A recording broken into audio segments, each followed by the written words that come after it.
There's a lot of talk in the camera world about an everyday carry camera. Something small, portable, maybe a fixed lens compact camera like the Fuji X100 series or the Sony RX1.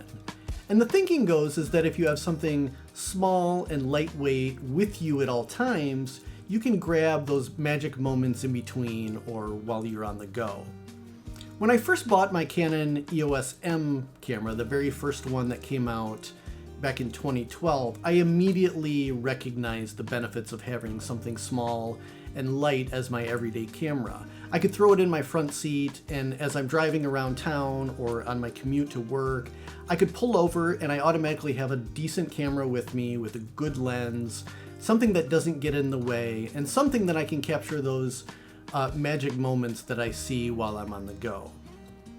That philosophy played out for the 12 years that I've had my Canon EOS M, and I've enjoyed having this camera in my life ever since. There are shortcomings with Canon's first mirrorless line, the M series, however.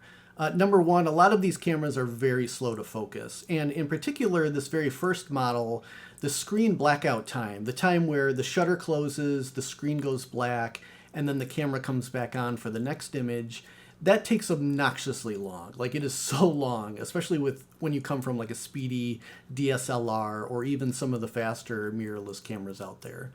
Over the years, I've just learned to live with this. You know, I worked around the limitations of this series, but these kinds of issues, slow autofocus, not the fastest, not the best lens selection, have always kind of plagued this series, and it's been too bad. We never got the M Successor, the Canon EOS M2, here in North America. But after the original M came out, I did hear about it, and I longed for its faster autofocus and the overall improvements and snappiness that it had. The problem is you had to live somewhere else other than America to get this camera. It just wasn't available here. So when my M finally gave up the ghost, I decided to upgrade my everyday carry, the original Canon EOS M, and snatch an M2 fresh from Japan.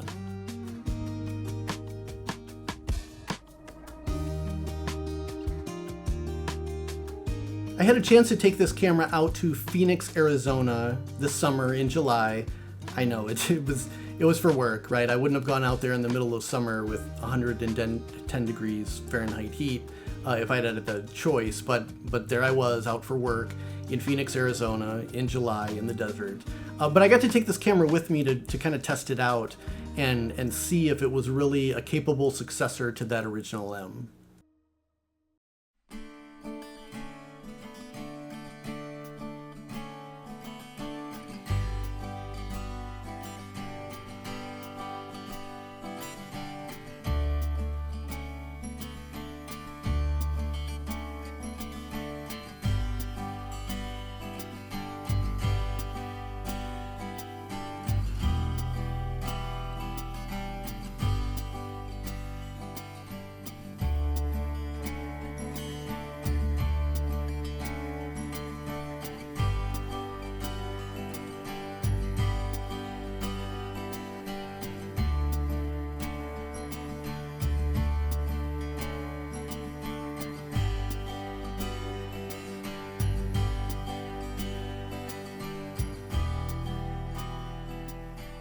The Canon M2 has the same touchscreen as the M, which can be difficult for some folks to use in bright conditions.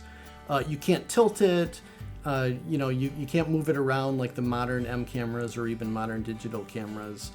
However, I've been using the M for years, and so I've made peace with the lack of an electronic viewfinder or a flexible screen. And even here in the hot Arizona sun, I can still make this fixed touchscreen work just fine for me.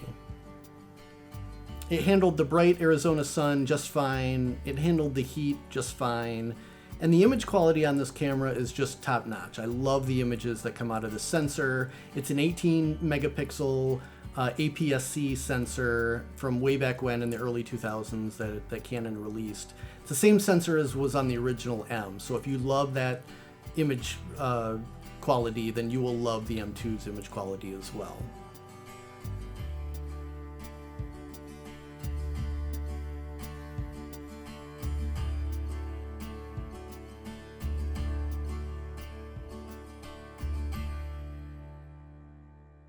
Again, I love my original Canon EOS M. You can watch my review video on this camera. I really, even despite all of its flaws, its slowness, the image quality is great. These are tough and they're super easy to carry around. And I appreciated the small and portable nature of it. And if you throw the Canon EOS M 22mm on the front of this thing, it gives you that 35mm field of view that a lot of these compact fixed lens cameras have, but with the benefit of those Canon colors that we all know and love, the Canon menu system that we are all comfortable with, and the lens is fantastic. That 22mm is almost a perfect pancake lens. And if you throw it on the front of this, you don't ever have to take it off. It'll always just give you that 35mm f2 viewpoint, which is good enough in a lot of situations. But now I've upgraded to this, the M2, which is fresh from Japan. I got it used on eBay. It's very affordable, and I can use all of my EFM lenses that come from Canon with this camera. You'll notice that it's very similar in size to the original M, right? It's got that unibody feature. It's got the little grip on the front of it that lets you handhold it very easily. It's a little bit smaller, it's a little bit lighter, but if you love the features and the body styling of the original M, this M2 is fantastic. Plus, it comes with some really great added benefits. Faster autofocus, it's got some Wi-Fi capabilities, it has the same sensor as the original M, so if you love the M's image quality, you'll love the M2. But what you get is just a snappier camera. The screen blackout isn't so long, the autofocus is a lot faster, and it's a little tiny bit portable and smaller and lighter than the original M. Plus it's got Wi-Fi capabilities, but for the most part, it's much like the original M, just a nice upgrade from that original camera.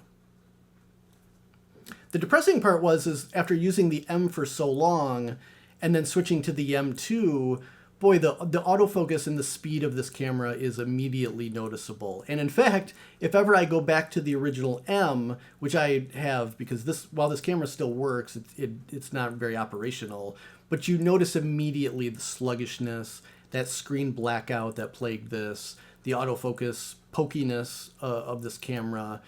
This snappier upgrade will definitely spoil you if you opt for it. This summer, I also had a chance to take this little camera with me to the shores of Lake Michigan in a little town called Pentwater, Michigan, when we were up at a family camp. So you had like these bright beach conditions, along the shores of Lake Michigan where it gets really bright, the sand, the water, all of that kind of stuff. And then I took a trip also for work to Brooklyn, New York. So I got to take this to the greater New York metropolitan area, to hit the streets in the nighttime, in the morning, in midday street photography conditions. And the snappiness, the image quality, the portability of this camera was exactly what I need on both of those trips. It handled very well for me.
And again, you throw the 22mm EFM lens on here that acts like a 35mm viewpoint, and you can take this anywhere and it'll do just great, whether that's people photography, landscape photography, architecture, nighttime street photography. You know, this camera will handle anything you throw at it. And you never have to take this lens off. It can just be kind of like a fixed lens compact camera that you take everywhere. It never has to come off here, and the image quality on this lens is absolutely fantastic. Another cosmetic thing I love about the M2 is, especially with this version, the color and the style of it. I grabbed the blue and the brown version, which fits in perfectly with my photography aesthetic. The best description of my gear is like, what if Indiana Jones carried around a camera with him? Lots of brown canvas, all my camera straps are brown. I just love that look and the feel. So the brown and the blue on this camera is great. I love the look of it. You can get a white one, you can get a red one, and then there's the standard black one as well. What's great about taking the M2 on these kind of trips, vacations, city situations, even the desert heat of Phoenix, Arizona in July, is that this is the shape and the size of like a small portable digicam or a point and shoot camera, but the quality, the image quality of that APS-C sensor is there. So you get that small, light camera body with the great image quality of these EFM lenses and that great sensor, which is a real benefit. You know, people don't notice you when you're walking around with this tiny little camera.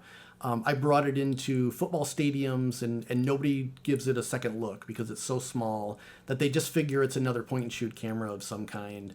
And so they just let you right through with this. But it also has interchangeable lenses, so you can swap out to the excellent EFM 32mm for that 50mm viewpoint. It's got a great zoom lens, but most of the time this 22mm never leaves the camera for me. Now, even though it's an upgrade, the M2 isn't going to win any speed awards in terms of camera use. In fact, the entire M series is not really a speed demon kind of system. For that, you'll want to upgrade to the R system or even one of the DSLRs from Canon. But you know, the faster autofocus, if you like the body toughness and the portable design of the original M, all of that is still here. Ease of use, the hand holding is great. I love this little grip that's in the front here. And this could just be a me thing, but the ability to center the focus point by hitting the little delete button on the bottom of the camera is a feature I really miss in modern day M, or the newer M cameras that came out. All you got to do, because this works with a touchscreen autofocus point, you select the autofocus point that you want with your finger, and then to recenter that, you just hit the little delete key on the bottom, and it goes right there. And you don't even have to look at the camera to recenter your autofocus point, and I love that feature. The M2 is a comfortable, familiar piece of kit if you loved the original M, and I really recommend picking one up if you love that original camera.